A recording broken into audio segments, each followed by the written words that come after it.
when we talk about the gift of seeing something others don't, it's easy to imagine it as a kind of superpower. A sharpened vision that slices through confusion and reveals the hidden pattern underneath. And in some ways it is. You notice details that slip past most eyes. You sense connections between events or people before anyone else does. It can feel as though you're walking through the same world as everyone else, but catching a deeper rhythm, an unspoken truth humming beneath the surface. That awareness can be thrilling, like standing on a mountain and seeing a sunrise no one else has climbed high enough to witness. But the very clarity that feels like a gift also carries a quiet burden. Because when you perceive what others don't, you start to realize how much is overlooked, ignored, or misunderstood. You might see a problem in a system everyone insists is fine. You might detect a tension in a conversation that no one else acknowledges. At first, you may try to share what you see, believing people will welcome the insight. Sometimes they do. Often they don't. It isn't always because they are stubborn. Sometimes the truth you reveal threatens the comfort of their current beliefs. And when comfort is threatened, defenses rise. That's when the gift starts to feel heavy. You can begin to question yourself. Is it really insight? Or am I imagining things? Am I creating distance by speaking up? Or is the distance already there? Because I can't unsee what I've seen. That inner dialogue can be exhausting. You might find yourself biting your tongue, keeping your observations private or second, guessing whether your clarity is worth the isolation it brings. I've felt that tension many times. There's a quiet ache that comes from walking in a room and sensing layers of truth no one else seems to notice. It's like hearing a subtle melody while everyone else dances to a loud drum beat. You can move to their rhythm, but the softer tune never stops. And once you've heard it, you can't pretend you haven't. Yet within that tension lies a choice. The first instinct is to pull away, to guard your insight as a secret. But insight was never meant to be a cage. It calls for patience and humility, not withdrawal. Seeing differently does not make anyone better. It simply offers a different vantage point. And if that vantage point is to serve any purpose, it needs compassion to go with it. Compassion means understanding that others may need time to catch a glimpse of what you see. It means sharing your perspective as an invitation, not a verdict. It means holding space for disagreement and trusting that truth, if it's genuine, will eventually stand on its own. This is the discipline that transforms the burden of unique perception into a quiet strength. And it's a strength we need. Because every community, every family, every team depends on those who can notice what is hidden. Whether that's an early warning of trouble or a spark of possibility waiting to be nurtured. Your role isn't to convince everyone right away. It's to stay steady, to keep your vision clear without forcing it, and to walk with enough grace that others feel safe exploring a wider view. So when you find yourself seeing what others don't, Remember that the challenge isn't only in the vision, it's in how you carry it. The world doesn't just need sharp eyes, it needs steady hearts. You said, when you begin to notice things that others pass by, you eventually come face to face with the comfort of the group. Most people don't just live inside their own routines. They live inside shared routines, traditions, customs, unspoken agreements that keep life predictable. Those collective habits can be beautiful. They hold families together, create community, give us a sense of belonging. But they can also become walls that hide what needs to be seen. And when you challenge those walls, even gently, you find out how much energy people will spend to keep them standing. It often starts innocently. You ask a question at a meeting about a process everyone assumes is fine.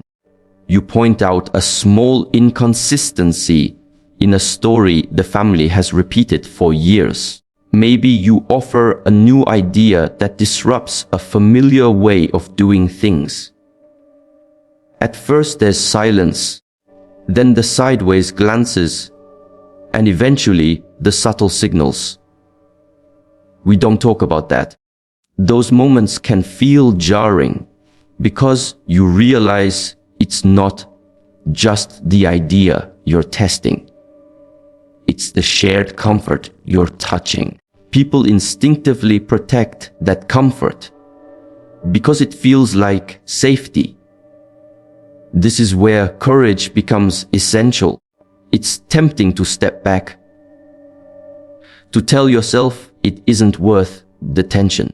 And sometimes silence really is the wiser path, at least until the right time arrives. But often the discomfort is a sign you're brushing against something that matters. Group norms can be like a warm blanket that slowly becomes too heavy. They keep everyone cozy until someone notices its smothering growth. If you're the one who notices first, you may feel the weight of being different. I've experienced that resistance firsthand. You can sense when a conversation tightens, when someone's body language says, stop, even if their words are polite. It can be lonely to stand in that space. Yet this is exactly where quiet persistence is needed. Not loud confrontation, but steady presence. When you speak from care instead of ego, you create a space where others can safely peek outside the walls they've built. That's not about proving you're right. It's about making room for possibility. It helps to remember that challenging collective comfort is not an attack on the people themselves. It's an invitation to growth. Communities evolve because someone notices when the familiar no longer serves. History shows that every leap forward, whether in science, art, or social change, began with individuals willing to question what everyone else accepted. They weren't reckless, they were awake. Still, questioning the norm doesn't mean bulldozing it. Patience is as important as bravery. People rarely let go of their comfort quickly. Sometimes they need to sit with a new idea for a long time before they can even admit it makes sense. Your role isn't to force that process. It's to keep offering a clear perspective without bitterness, so that when they're ready, the door is already open. And in that patience, something surprising can happen. Those who once resisted may become allies. A colleague who dismissed your concerns might quietly revisit them later and start the change you hoped for. A family member who avoided a hard truth might one day thank you for holding the mirror. You might never get public credit, but you'll know you helped a larger honesty emerge. Challenging collective comfort asks you to balance two things at once: the conviction to speak and the wisdom to wait. Too much conviction without patience hardens into conflict. Too much patience without conviction becomes silence that serves no one. But when you hold both, steady heart and steady voice, you embody the kind of leadership that helps a group evolve without shattering. So if you see a truth that unsettles the crowd, don't let fear decide for you. Trust the value of your perspective. Stay gentle in your approach, and remember that growth always begins at the edge of comfort. Seeing what others don't can feel like holding a secret lantern in a dark room. You catch glimpses of patterns, contradictions, and hidden truths that most people miss. That sense of clarity is powerful, but it comes with a subtle trap. The moment you start believing that your perspective makes you more important than those around you, the very insight you value begins to lose its light. It's a quiet shift, almost invisible at first. You share an observation and someone disagrees. Instead of listening, you think they just don't get it. That thought might feel harmless, but if it lingers, it grows into a barrier, separating you from the people you're hoping to reach. I felt that temptation myself. It's easy to confuse clearer vision with higher ground. You recognize a flaw in a plan or a blind spot in a conversation, and suddenly you feel a step ahead. But insight isn't a competition. It's not a race to be right or a badge of honor. The moment it becomes a trophy, it stops being wisdom and turns into ego. And ego has a way of making even the brightest truths feel heavy and sharp. The challenge is to carry your perspective without letting it harden into arrogance. That means remembering that everyone sees the world through a unique set of experiences. What you notice today, someone else might have understood years ago in a different form. Or they might have a piece of the puzzle you haven't considered. When we stay curious about that, when we approach others as fellow explorers instead of students waiting for our lecture, something beautiful happens. Conversations open instead of closing. Humility isn't about pretending you don't see what you see. It's about recognizing that insight is shared space.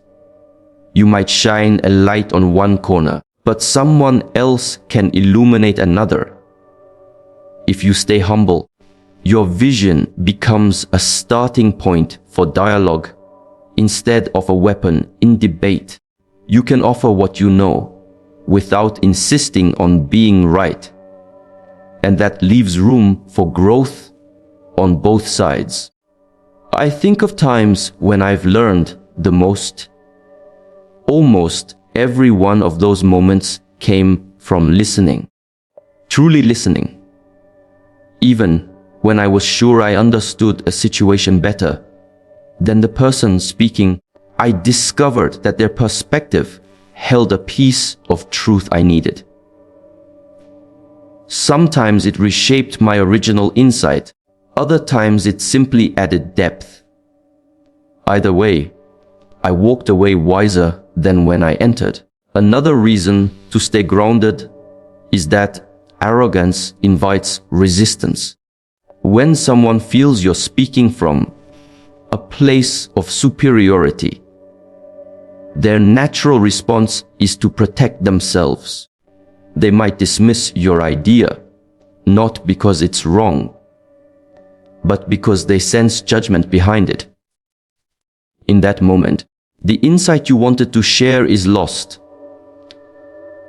Not because it lacked value, but because it lacked connection. Maintaining humility also protects you from stagnation. When you believe you've seen all there is to see, you stop looking. The world is constantly changing, and new layers of understanding appear every day. If you cling to the belief that you're the one with the answers, you might miss the next lesson standing right in front of you. True vision requires a beginner's mind, a willingness to be surprised, to be corrected, to be wrong. So, when you find yourself noticing what others don't, remember that your perspective is a contribution, not a crown. Share it with the quiet confidence of someone who knows the value of dialogue. Listen as carefully as you speak. Stay curious. In doing so, you keep your insight alive and allow it to spark growth instead of distance.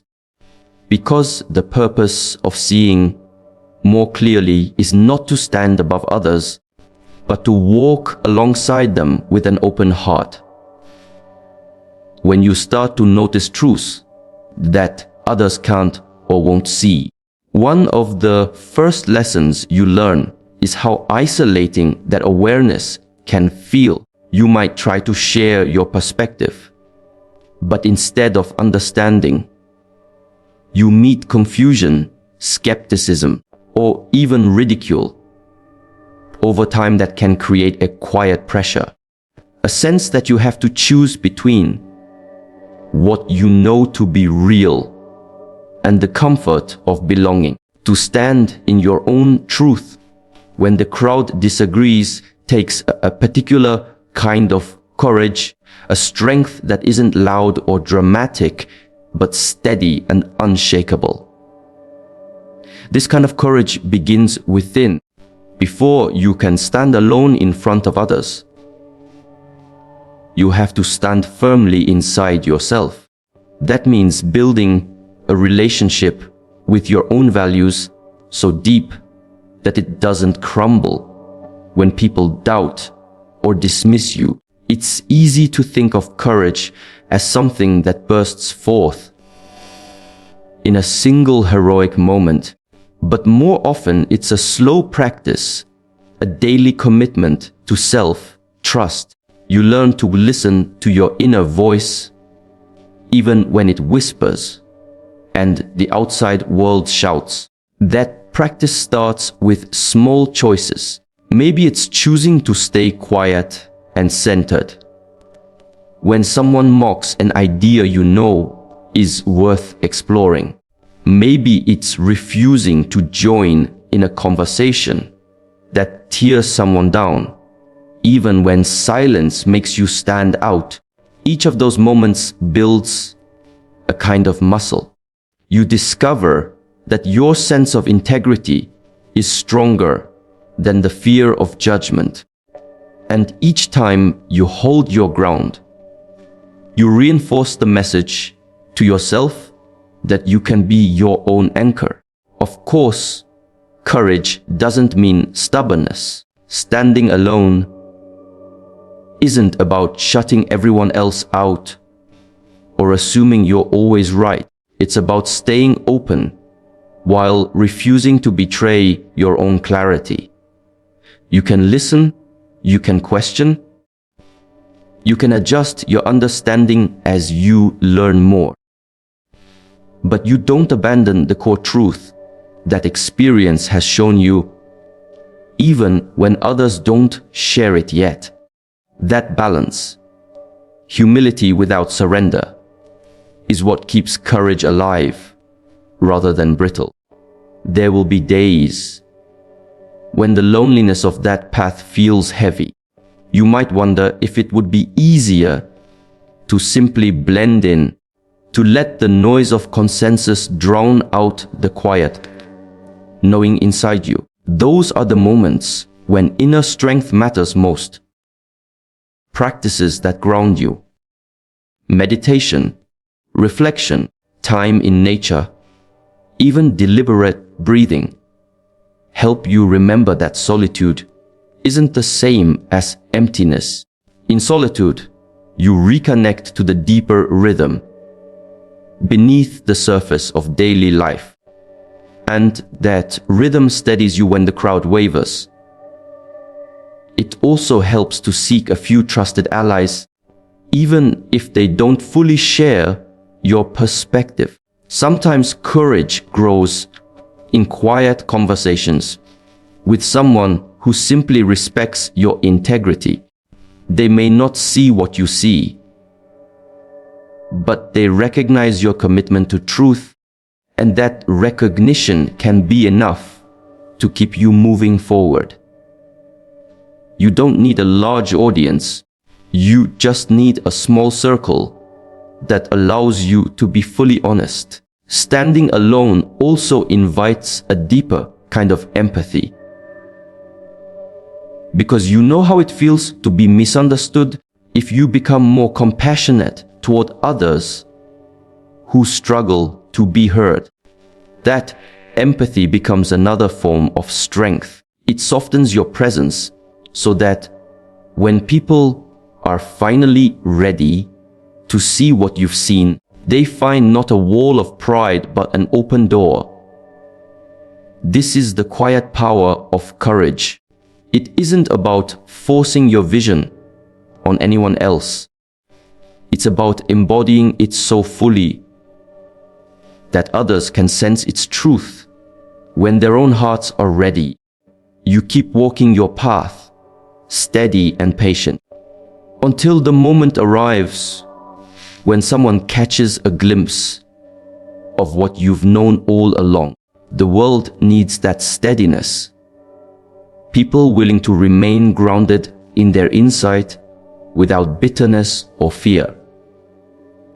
Because it is often the calm persistence for one brave voice that makes space for everyone else to see more clearly. When you begin to notice what others overlook, you carry more than just an insight. You carry a responsibility. The moment you recognize a hidden truth, whether it's a flaw in a system, a silent struggle in someone close to you, or a direction your own life needs to take, something shifts inside. You can't unsee it. And that awareness brings a weight, because it quietly asks, now that you know, what will you do? That question can feel heavy, almost unfair. After all, you didn't ask for this vision. You were simply paying attention. Yet the very act of seeing places a choice before you. Will you speak up? Will you act? Or will you keep what you found to yourself and hope someone else steps forward? There's no easy answer, and that uncertainty can create a real tension between inner peace and moral duty. I've felt that pull many times. Sometimes it's a small, everyday moment. A friend whose smile masks something deeper. You sense their pain before they speak a word. Other times it's larger, noticing a pattern of harm in a workplace or a community when everyone else is content to look away. Each situation forces you to balance the cost of action with the cost of silence.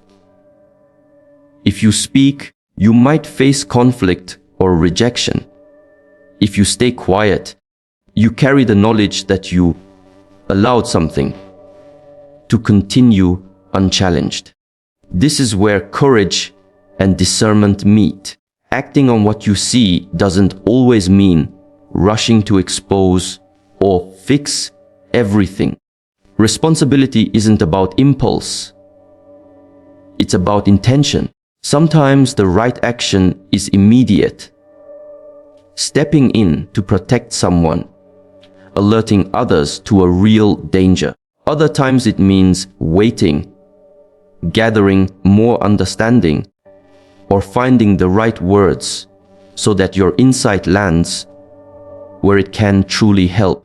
The weight of responsibility is not just about doing something, it's about doing the right thing in the right way. And that takes inner strength. You need a steady center to hold the tension between urgency and patience. Without that grounding, the pressure can become overwhelming. It's easy to either burn out from trying to fix everything or withdraw entirely, convincing yourself that your silence keeps the peace. But peace built on avoidance never lasts. The truth you carry will keep pressing against the walls you build around it. That's why practices that keep you rooted, whether it's quiet reflection, time in nature, or simply honest conversations with someone you trust, are essential. They remind you that you don't have to carry the weight alone. Responsibility shared with wise companions becomes lighter and clearer. You begin to see that acting on insight is not about proving yourself. It's about service. It's about using what you've been given for something larger than your own comfort. There's also a subtle humility in this kind of responsibility. It's tempting to think that because you see a hidden truth, you must be the one to fix it.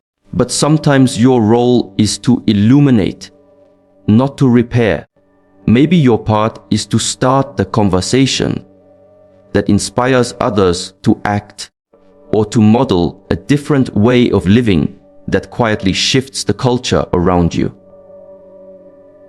The responsibility is real, but it doesn't mean you have to carry the entire outcome on your shoulders. What matters most is staying faithful to the truth you've been shown.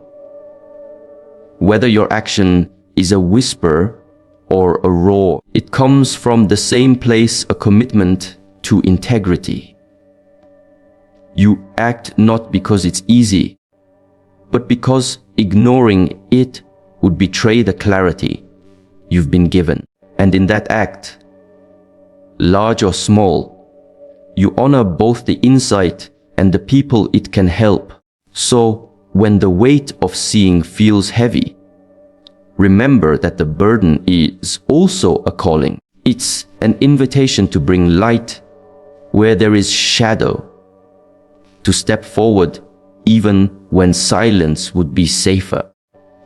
And while the path may not always be clear, the courage to follow it is what turns vision into change. When you start to notice truths that others can't or won't see, one of the first lessons you learn is how isolating that awareness can feel. You might try to share your perspective, but instead of understanding, you meet confusion, skepticism, or even ridicule. Over time, that can create a quiet pressure, a sense that you have to choose between what you know to be real and the comfort of belonging. To stand in your own truth when the crowd disagrees takes a particular kind of courage, a strength that isn't loud or dramatic, but steady and unshakable. This kind of courage begins within. Before you can stand alone in front of others, you have to stand firmly inside yourself. That means building a relationship with your own values so deep that It doesn't crumble when people doubt or dismiss you. It's easy to think of courage as something that bursts forth in a single heroic moment. But more often, it's a slow practice, a daily commitment to self-trust. You learn to listen to your inner voice, even when it whispers and the outside world shouts. That practice starts with small choices. Maybe it's choosing to stay quiet and centered when someone mocks an idea you know is worth exploring.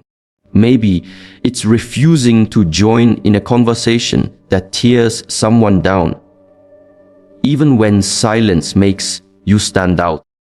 Each of those moments builds a kind of muscle. You discover that your sense of integrity is stronger than the fear of judgment. And each time you hold your ground, you reinforce the message to yourself that you can be your own anchor. Of course, courage doesn't mean stubbornness. Standing alone isn't about shutting everyone else out or assuming you're always right. It's about staying open while refusing to betray your own clarity. You can listen, you can question, you can adjust your understanding as you learn more, but you don't abandon the core truth that experience has shown you, even when others don't share it yet. That balance, humility without surrender, is what keeps courage alive rather than brittle. There will be days when the loneliness of that path feels heavy. You might wonder if it would be easier to simply blend in, to let the noise of consensus drown out the quiet knowing inside you. Those are the moments when inner strength matters most. Practices that ground you, meditation, reflection, time in nature, even deliberate breathing, help you remember that solitude isn't the same as emptiness.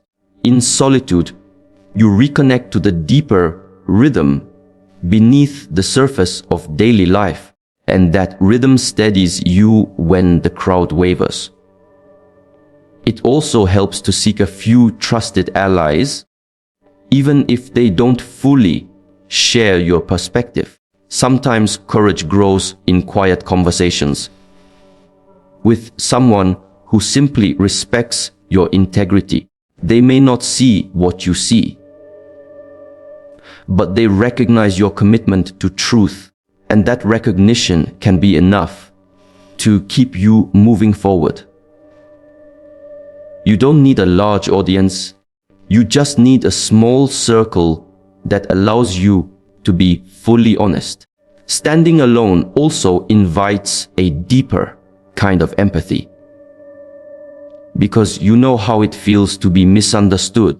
You become more compassionate toward others who struggle to be heard.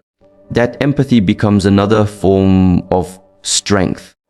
It softens your presence so that when people are finally ready to see what you've seen, they find not a wall of pride, but an open door. This is the quiet power of courage. It isn't about forcing your vision on anyone else. It's about embodying it so fully that others can sense its truth when their own hearts are ready. You keep walking your path, steady and patient, until the moment arrives when someone catches a glimpse of what you've known all along. The world needs that steadiness. People willing to remain grounded in their insight without bitterness or fear, because it is often the calm persistence of one brave voice that makes space for everyone else to see more clearly. When you've carried an insight alone for a while, you eventually realize that its real power lies not in keeping it, but in sharing it in a way that others can make their own. Seeing what others don't is only the first step.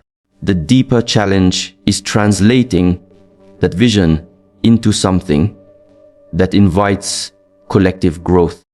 If you rush in like a messenger on fire, you might overwhelm people and cause them to turn away. But if you approach with patience and clarity, you create the conditions for real change, the kind that lasts because it comes from within each person who discovers it. The first part of that process is trust. If people rarely embrace a new perspective from someone who seems to be lecturing or demanding. They respond to someone who listens, who respects their pace, and who shows through action that the vision is not about ego, but about possibility. When you embody the insight you're offering, living it quietly but consistently, you give others a living example rather than an abstract argument. They can feel the integrity behind your words, and that feeling speaks louder than any speech. It's also important to remember that change grows best in dialogue. Sharing a vision isn't a one-way broadcast. It's a conversation that leaves space for others to add their own understanding. That means asking questions instead of only giving answers, and being willing to let your own perspective expand as you hear theirs. True collective growth happens when everyone at the table feels ownership of the discovery.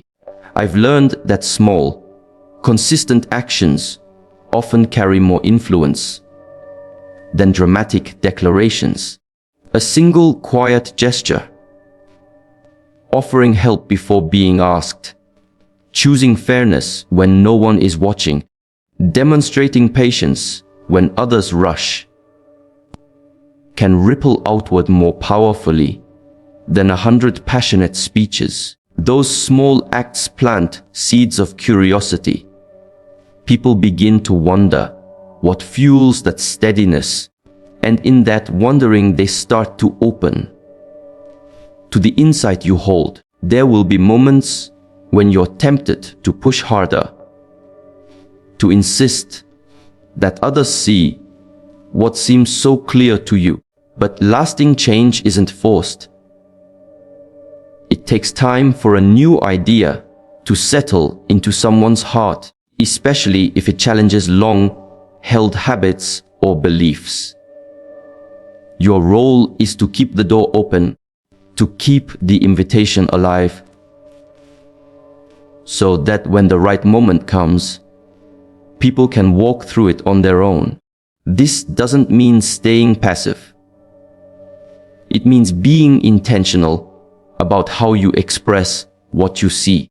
Maybe you start a conversation in a workplace that encourages more thoughtful decisions. Maybe you create art or write words that stir reflection without dictating conclusions. Maybe you simply live in a way that proves another way is possible. Each choice, when guided by patience and respect, becomes a spark that others can pick up and carry further than you could alone. And as more people begin to explore the vision for themselves, something remarkable happens. The insight that once felt like yours alone becomes a shared experience. Others start adding their own layers of wisdom and creativity. The idea grows beyond what you could have imagined, shaped by diverse perspectives and talents. What began as a solitary recognition becomes a collective movement, not because you forced it, but because you nurtured it with care.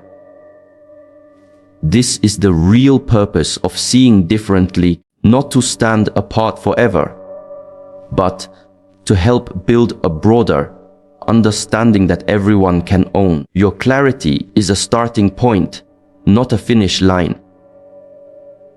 When you share it with humility and consistency, you allow others to discover their own clarity, and together you create a change that no single person could have achieved alone.